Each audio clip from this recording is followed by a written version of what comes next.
নমস্কার বন্ধুরা, Dimpy with cooking চ্যানেলে সবাইকে আরও একবার স্বাগত জানিয়ে শুরু করছি আজকের রেসিপি। আজকে তোমাদের সাথে শেয়ার করছি বতুয়া শাকের অন্যতম একটা রেসিপি।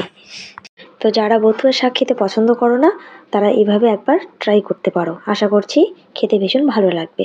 তো চলো রান্নাটা শুরু করছি। তো বন্ধুরা দেখো, বাজার থেকে আমি বতুয়া শাক কিনে নিয়ে এসেছি। তো একটা একটা করে ভালো করে বেছে নেব।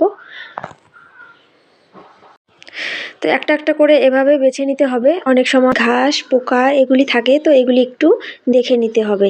আর শাকটা কিন্তু 3-4 বার ধুয়ে নিতে হবে। শাকের মধ্যে অনেক ধুলোবালি থাকে, তো বেশি করে ধুয়ে নিতে হবে।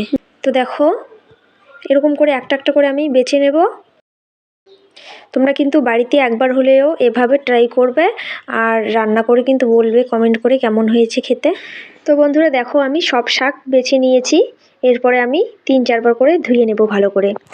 বন্ধুরা তোমাদের কাছে একটা রিকোয়েস্ট করব, ভিডিওটি কেউ স্কিপ করে দেখবে না, পুরো ভিডিও দেখো, ভালো লাগবে। তো দেখো নিয়ে নিয়েছি 3টে পেঁয়াজ। তো পেঁয়াজগুলি আমি প্রথমে ছুলে ধুয়ে তারপর কেটে নেব।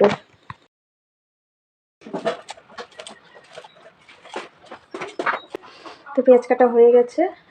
তো কড়াই বসিয়ে দিয়েছি, কড়াই গরম হচ্ছে। আর এদিকে আমি এই যে রসুনগুলি ছুলে নেব। তো বন্ধুরা দেখো, আমি বড় সাইজের একটা বেগুন কেটে নিয়েছি। তো বেগুনটা আমি এখন ধুয়ে ভাজা করে নেব। তো বন্ধুরা দেখো, কড়াই বসিয়ে দিয়েছি, কড়াই গরম হয়ে গেছে। দিয়ে দিচ্ছি সর্ষের তেল।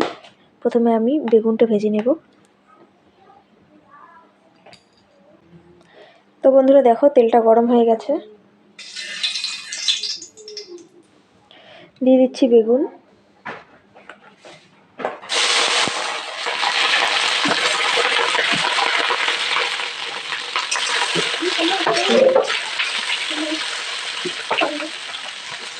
দিয়ে দিচ্ছি লবণ,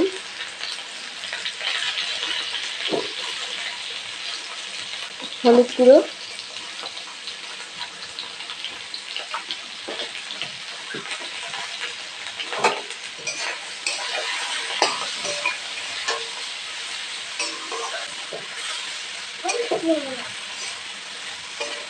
বেগুনটা ভালো করে ভেজে নেব।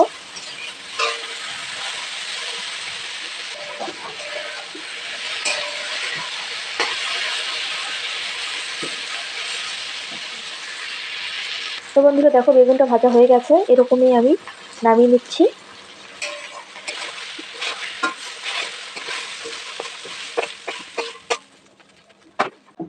তেল দিয়ে দিচ্ছি। তো বন্ধুরা দেখো, তেল গরম হয়ে গেছে। দিয়ে দিচ্ছি পেঁয়াজ আগে কেটে রেখেছি আর কয়েকটা কাঁচা লঙ্কা। তো ভালো করে ভেজে নেব।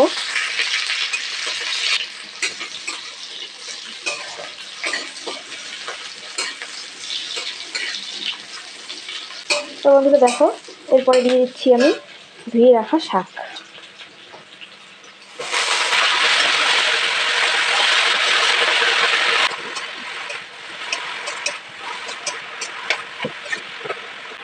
তো একটু ঢেকে দেবো। তো বন্ধুরা দেখো, ঢাকনাটা সরিয়ে নিচ্ছি। দিয়ে দিচ্ছি লবণ, পরিমাণ মতো লবণ।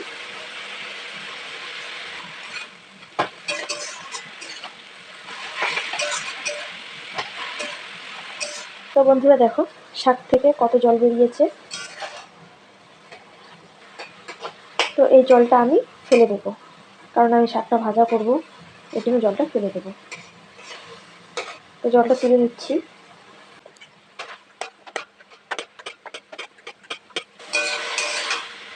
তো এরপরে শাকটাকে ভালো করে ভেজে নেব।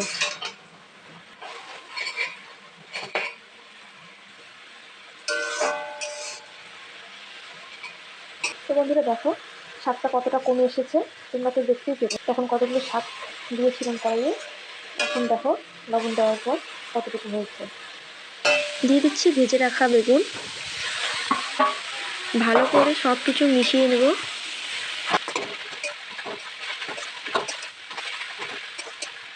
তো বন্ধুরা দেখো, দিয়ে দিচ্ছি বেটে রাখা আদা রসুন আর জিরে গুঁড়ো। বন্ধুরা তোমরা কিন্তু বাড়িতে অবশ্যই একবার ট্রাই করবে, রেসিপিটা খেয়ে বলবে কেমন হয়েছে। আশা করছি খেতে ভালো লাগবে। যারা বটির শাক খেতে একদম পছন্দ করো না তারা একবার হলেও এইভাবে ট্রাই করবে, দেখে রেসিপিটা খেতে ভীষণ ভালো লাগে। তো বন্ধুরা দেখো মশলাটা ভাজাভাজি হয়ে গেছে, তো আমার শাকটাও রেডি হয়ে গেছে। এরপরে আমি নামিয়ে নেব, অন্য একটি পাত্রে নামিয়ে নিচ্ছি।